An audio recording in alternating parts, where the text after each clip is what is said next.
Bonjour à tous, bienvenue dans cette nouvelle vidéo. Comme vous l'avez vu dans le titre et dans l'intro, aujourd'hui on va pronostiquer les huitièmes de finale de Ligue des Champions. Sans plus trop tarder, on va commencer. Malik commence par parler de l'autre club de Londres, celui que tu ne supportes pas, Arsenal, face à Porto. Ah oui, pour Ribéry qui va arriver devant Casillas. Vas-y mon petit. Il est dedans. Le premier but de Ribéry. Porto. Alors, Arsenal, pourquoi je voulais... Parce qu'Ayou m'a demandé, je voulais parler en premier de quel match, parce que voilà, tous les deux on va pronostiquer, comme vous connaissez les vidéos sûrement. Et je voulais parler en premier d'Arsenal parce que il y a 2-3 semaines, on a eu un petit débat bouillant, entre guillemets, avec Ayou, vous avez sûrement vu dans la vidéo face à l'Inter d'Atlético Madrid. On critiquait Diego Simeone comme quoi il aurait joué le nul face à l'Inter. Une bien meilleure équipe que l'Atlético Madrid cette saison, on est d'accord. Malheureusement, Ayoub, vu qu'on devait parler du match du Barça, je pense pas qu'il ait eu l'occasion de regarder le match d'Arsenal.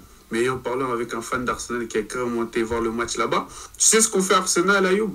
Ils ont joué nul face à Porto chez eux, sous prétexte qu'on attend le retour des blessés pour le retour chez nous, etc. Donc il a joué le nul face à Porto. Mikel Arteta, ton cinquième coach préféré. Tu n'as rien dit, tu l'adultes, t'es son plus grand fan. Mais t'es un grand... Mais non, mais t'es un grand malade, tu sais très bien. Non, toi, t'es un grand malade. Mais déjà, j'ai pas vu le match. Moi, je fais preuve d'honnêteté. Parce que, tu sais, on en avait parlé, est-ce qu'on regarde le match ou pas. J'ai vu que c'était 0-0, etc. J'ai pas trop regardé.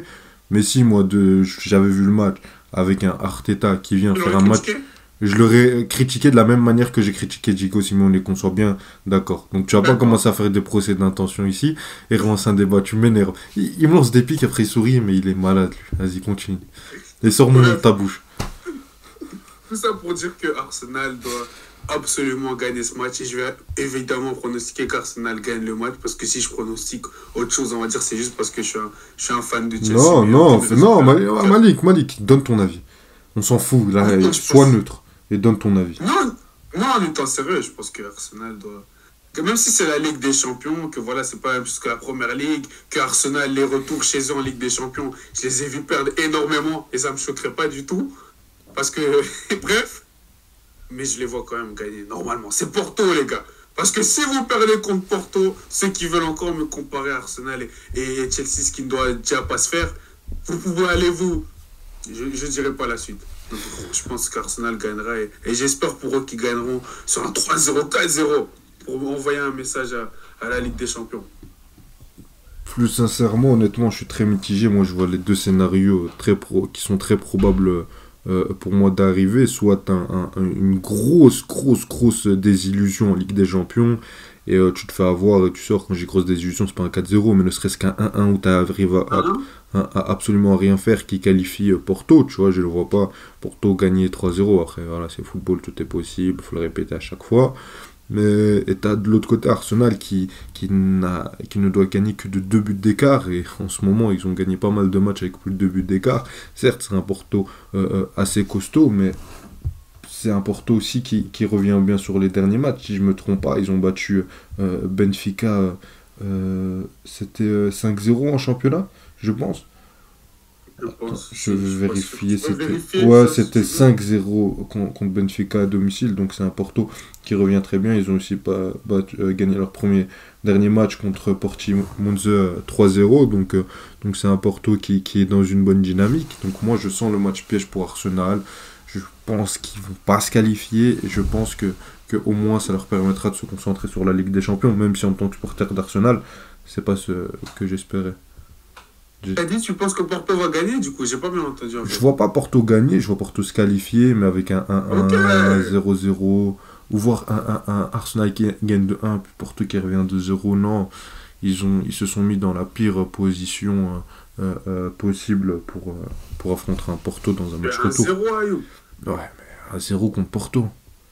Malik, il y a plus... C'est Arsenal, non? Ouais, oui, c'est Arsenal, mais c'est en Ligue des Champions, ils ont énormément déçus sur le match aller, ils peuvent revenir. Porto, là, est dans une bonne phase. Il suffit qu'ils te mettent un but ou deux, et le match prend... Enfin, il suffit qu'ils te mettent un but, et le match prend une toute autre tournure. Même si tu gagnes 2-0, ils te mettent un but, ça change complètement. Tu dois en remettre un. Et il suffit qu'ils en mettent un sur un coup de pied arrêté, sur une action comme ils l'ont mis. Est-ce que tu t'attendais vraiment à que ça finisse en but, l'action Porto? Pas du tout, ça l'a fait. Donc honnêtement, match bourbier pour Arsenal, je leur souhaite pas, mais je pense que ça va se finir en qualification pour les Portugais. Ouais, je Arsenal pense. qui sort en huitième serait Je le pense. pronom que j'avais fait au tout début. Mais ce serait une dinguerie quand même, Mayo. Ce serait une grosse déception. Ce serait une dinguerie. Très grosse, En même. plus, maintenant, après, de toute façon, on le débriefera demain en live, donc c'est pour ça qu'il faut s'abonner et activer la cloche. Mais ça me choquerait pas. Tu sais, quand on avait fait les pronos, quand on avait fait les vrais pronos, pas quand tu dis avant, j'avais dit Arsenal. T'avais dit Arsenal Oui, et moi j'avais dit aussi. ou pas? Oui, non, t'avais dit Arsenal. Sur le- Oui! Oui, tais-toi, tais-toi. J'avais dit Non, Arsenal, tais-toi, mais tais-toi, c'est tais-toi. Je rigole. Mais tous les deux, on avait dit, parce que t'avais dit, je pense que t'avais dit Porto au tout début, tous les deux, on était en mode oui, Porto c'est complètement possible, donc moi ça me choque même pas. Après, s'ils vont chercher une PL, oui, on va critiquer sur le parcours européen, les parcours en coupe, tu t'es fait éliminer assez tôt, mais t'es parti chercher la première ligue, je sais pas combien d'années après. Donc voilà, je pense qu'on va passer à l'autre match du mardi qui intéresse beaucoup également, c'est le Barça-Napoli qui va se dérouler, allez, au Camp Nou, au Spotify Camp Nou, toujours bien de rappeler ce magnifique Mais non, nom. non, non, non, non, non, Ayoub, Ayoub, Ayoub. Sois juste dans les infos. Le Camp Nou est en travaux, rénovation, du coup là, ils sont Ah oui, toujours dans leur c'est vrai. stade. Non, c'est vrai, de- pardon. Pardon. Je suis une merde, Malik, pardon, c'est toi le meilleur. Oh, merci, tu m'as permis de regarder les derniers résultats du FC Barcelone. Suite à ce match-là, on a dit qu'on allait être très attentif aux résultats des deux équipes.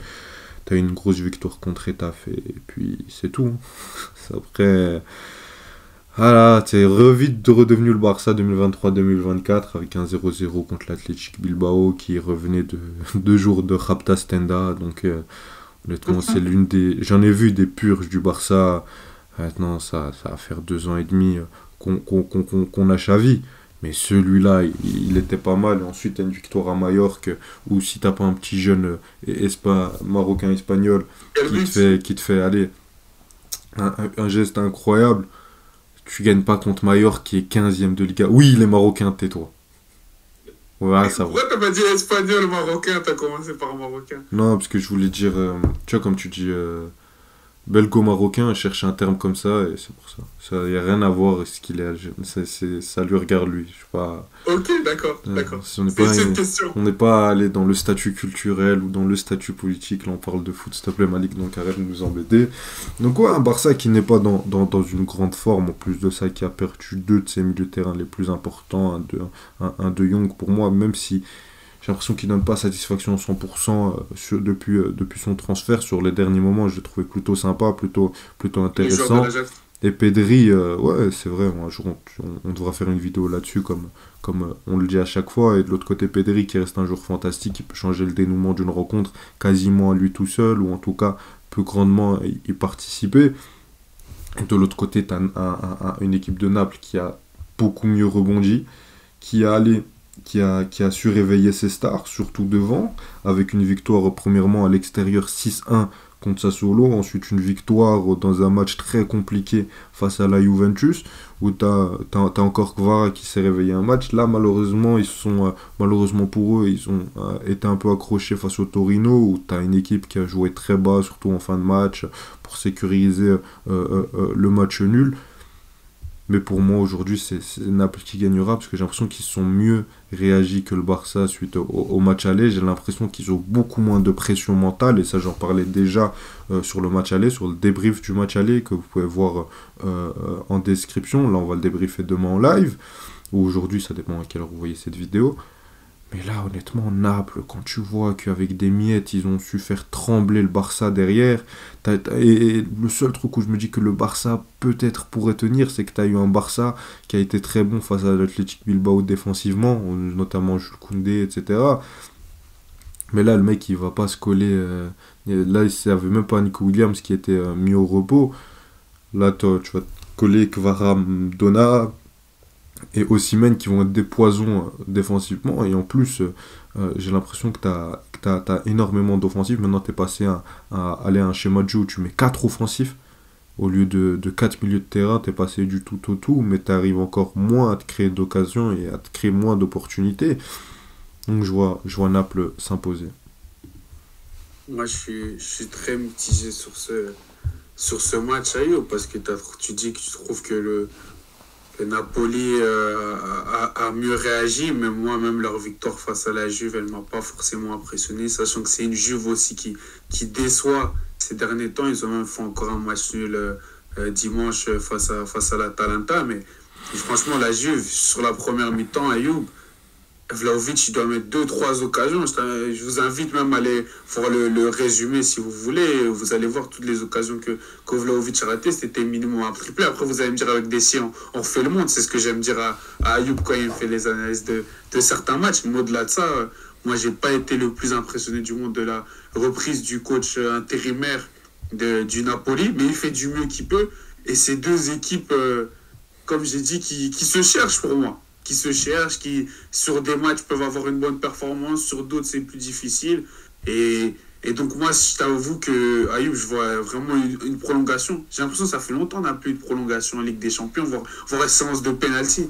Je vois vraiment un truc comme ça, où c'est un match nul, que ce soit 0-0, 1-1 ou 2-2, et un des deux passera, mais je vais dire le Napoli juste pour l'aspect mental que tu dis. Mais le Barça ont le plus à perdre, le Barça est le plus sous pression, et je me dis que Naples peut gagner. Tu dis que t'es pas impressionné par Naples, et je suis d'accord, c'est pas le Naples de Spalletti la saison dernière, qui va chercher un titre de Serie A où ils sont loin devant tout le monde, on est complètement d'accord. T'as un Naples, ils ont pris le coach sur le match aller, ils ont eu un entraînement avec lui, puis il y avait le match. Et ils ont réussi à faire 1-1. Et on n'a pas vu un Barça incroyable. Et le Barça, ils sont pas du tout sur une pente qui s'améliore. Donc même si t'es pas un Naples qui est beaucoup mieux, c'est un Naples qui est déjà un peu mieux, qui va déjà mieux, qui est en train d'aller un peu mieux. On voit en tout cas qu'en termes d'individualité, j'ai préféré ce qu'a fait Kvara sur les derniers matchs. Osimhen toujours dans l'envie, etc. Tu lui donnes un ou deux bons ballons dans cette défense, ça peut faire très très mal. Ils vont arriver beaucoup plus préparés que le Barça sur le match aller. Ils seront tellement décomplexés mentalement, parce que oui, ils veulent faire plaisir à leurs supporters, mais ils n'auront pas cette pression des supporters du Barça ou en Europe. Ça fait un moment qu'on attend. Depuis 2019, ils n'ont pas passé les huitièmes de finale, si je ne me trompe pas, 2020-2021. Non, depuis 2019, ils n'ont pas passé les huitièmes de finale. Enfin, ils ont fait 2020 contre le Bayern. C'est huitième de finale. C'était en huitième C'était contre le Bayern, le 8-2. Non, c'était en quart de finale. Non, c'était en quart de finale. Non, en huitième, ils prennent Naples. Je dis n'importe quoi, mais en tout cas... Après ça, en tout cas, c'est... Mais en tout cas, après ça, ils ont... Et même là, tu sais, même s'ils ont fait quart de finale, ils ont déçu en Europe, ils ont pris 8-2, il y avait la remontada juste avant. Ensuite, t'as eu le PSG qui t'a humilié 4-1 au Camp Nou. Non, c'était au Camp Nou le 4-1, même si le stade était vide. Et après, toi, t'as rappelé de nombreuses fois les matchs en Europa League, United, Galatasaray, Francfort, on connaît l'histoire. Donc honnêtement, je vois Naples s'imposer. Malik, le troisième match qui opposera Atlético de Madrid face à l'Inter de Milan. Qu'est-ce que tu vois, Malik? Ils jouent ça à l'Atlético, c'est ça? Ou Wanda Metropolitano? Wanda Metropolitano, c'est ça. Pas Wanda Icardi, Malik. Pas cool. Vraiment, on a entendu. Mais c'est que 1-0, j'ai envie de te dire. C'est que 1-0, même si j'aime beaucoup l'Inter, j'aime dire que c'est ma troisième équipe, mais bon, comme supporter trois équipes, c'est un peu trop, j'aime juste dire que je les aime bien. Mais l'Inter est tout simplement l'une des meilleures équipes en Europe cette saison. C'est dans top 5, top 3, on fait que le répéter. Je ne vais pas me répéter encore en Italie. Je pense que le titre est bouclé et acté, vu les dernières semaines de la Juve et l'Inter qui continue à gagner. Mais rien que sur le match aller, on avait une superbe équipe de l'Inter. Mais bon, c'est un Atlético Madrid, c'est un retour chez eux. Qui sait, peut-être même pas une surprise, mais qui joueront tout simplement mieux qu'ils ont joué à l'aller, qu'on aura un Griezmann beaucoup plus impactant dans le match. On aura une équipe de l'Atlético qui va jouer le tout pour le tout, parce qu'il n'y aura plus de calculs à ce niveau-là, même si Ayoub n'aime pas que les coachs fassent des calculs à l'aller. Pourtant, c'est loin d'être le premier à faire ça. Non, c'est pas une question. Non. C'est pas une question de faire des calculs. Non, arrête de remixer mes propos. Je sais très bien que dans cette minute, je dois aller manger. J'ai pas le temps de me défendre. Mais toi, demain, en live, d'ailleurs, Ramadan Mubarak à tous ceux qui le font. Là, il me prend quand je suis à jeun. Attends, quand j'aurai mangé. Vas-y, je te couche. Tout ça pour dire que voilà, j'ai pas envie de sous-estimer cette équipe de l'Atlético. C'est que 1-0, comme j'ai dit. Mais je vois quand même l'Inter arriver à s'imposer, même si c'est de manière sale. Par contre, même si cette saison, ils n'ont pas eu beaucoup à le faire, mais l'Inter, c'est une équipe qui souffrir, qui a su souffrir par un moment, qui peut gagner des matchs sans être impressionnant. Moi, je me rappelle l'année passée en Ligue des Champions, comme j'avais dit, contre un Porto, ça n'avait pas été facile, surtout le match retour chez eux avec le but de Barella 1-0. Mais voilà, ils avaient souffert et ils s'étaient qualifiés malgré tout. Je pense pas que ça va se passer comme ça parce qu'on est une équipe de l'Inter qui est beaucoup mieux que la saison passée. Mais on peut s'attendre à un très beau match, mais une victoire et une qualification de l'Inter pour nous. Ouais, je suis d'accord, surtout que tu as un Atlético là qui est pas du tout dans la meilleure phase de sa saison. Ils ont perdu encore ce week-end, si je me trompe pas. Face à... Je vais retrouver ça tout de suite. La Liga, ouais, ils ont perdu... Oui. Attends, je regarde ça 2 secondes. Il n'y a pas de souci, il a pas de souci. Ils ont perdu contre Cadiz 2-0. Cadiz 2-0, t'es trop vif, Malik. Du coup, ouais, on a un Atlético qui est pas du tout au meilleur de sa forme, avec un Griezmann blessé en plus qui manquera le match retour. Et là, t'as l'Inter qui est sur Bologne, qui est la surprise. Qui est Bologne qui est. On s'en fout, arrête, non, je rigole. C'est le mec trop aigri. Oh, j'ai faim. Même avec. Allez.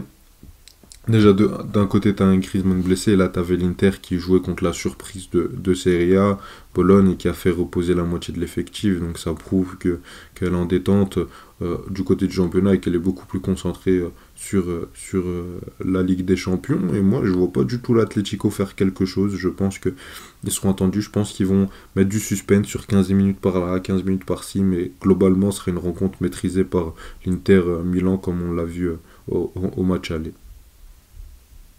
D'accord. On est d'accord? International. Ça a été rapide. On passe sur le dernier match. Dernier match, Dortmund-PSV, je vais aller manger.